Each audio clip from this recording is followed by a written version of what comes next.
The warning from hospital bosses: too many staff are off work because they can't get a COVID test. The Lunchtime News with Lucrezia Millarini. Good afternoon. Back in May, Boris Johnson promised a world-beating test and trace system, but today that system is accused of failing doctors and nurses who need COVID tests to get back to work. An increase in demand for tests has led to shortages, with some people being directed to sites hundreds of miles away from their homes. The Health Secretary says capacity for testing is at a record high. Our political correspondent Carl Dinnan reports. ITV reporter Rachel Townsend is outside a testing centre in Oldham. Let's speak to her now. Rachel, what's been happening there this morning? So as chaos and confusion over testing continues, let's try to make sense of it all with Dr. Sarah Jar. Well, the pandemic is continuing to take its toll on the UK workforce. Official figures out today reveal that unemployment has risen to its highest level for 2 years. And since lockdown began, almost 700,000 people have lost their jobs. We'll hear with the details Martha Fairley. So, Martha, talk us through some of the figures.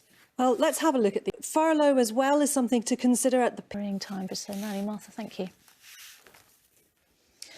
The former MP, Charlie Elphicke, has been jailed for 2 years at Southwark Crown Court.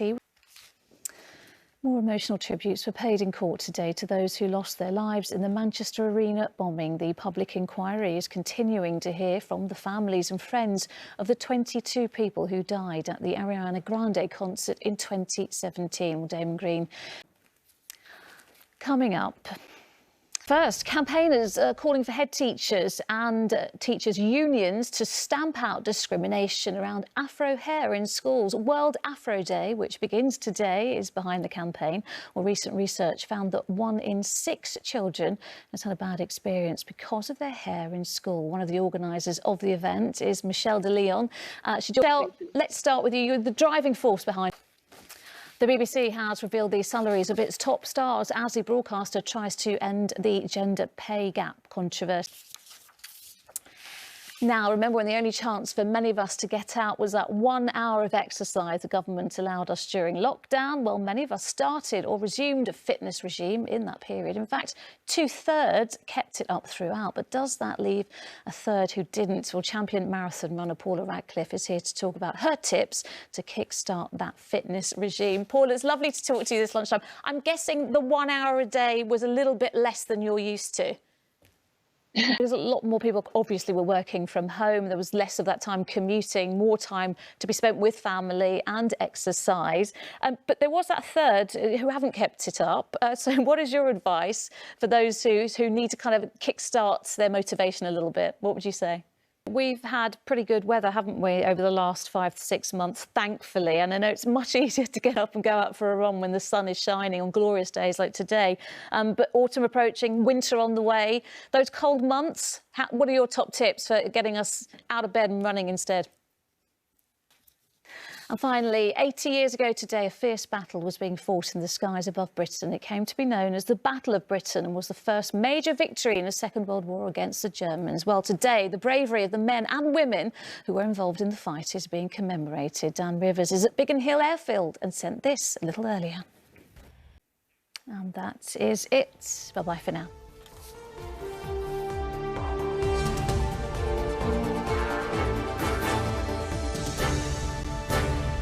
Hello again. Now the main stories in London, and a man is in a life-threatening condition after being shot in the stomach with a crossbow. It happened last night in Uxbridge. Police are still investigating and there have been no arrests so far.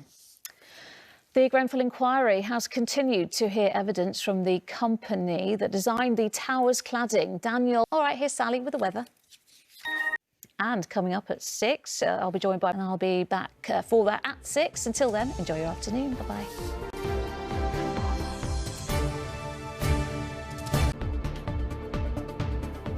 Tonight, hundreds turned away from a COVID testing centre in Southend.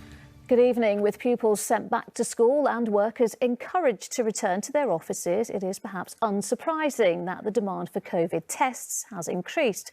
So much so, it would seem, that demand is outstripping supply. At a testing centre in Southend today, hundreds of people waited in line to get tested, only to be turned away. The Health Secretary, Matt Hancock, told the Commons the challenge was enormous after a sharp rise in people wanting a test.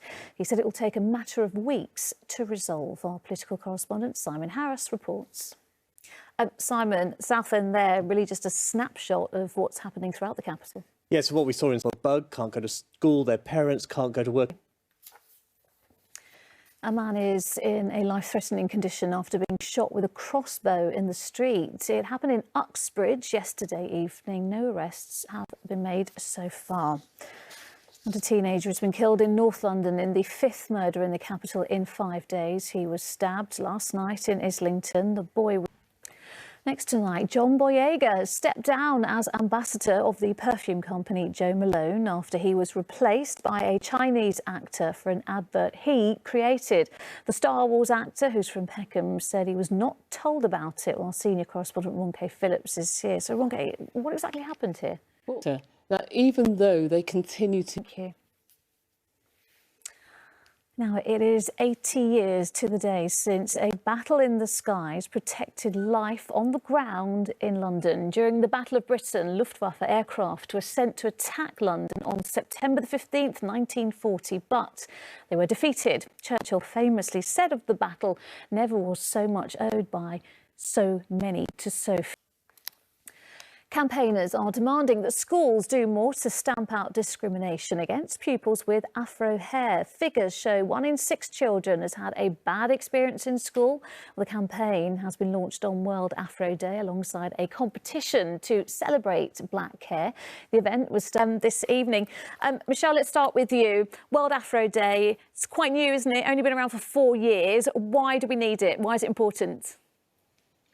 King of the UN on this, haven't you?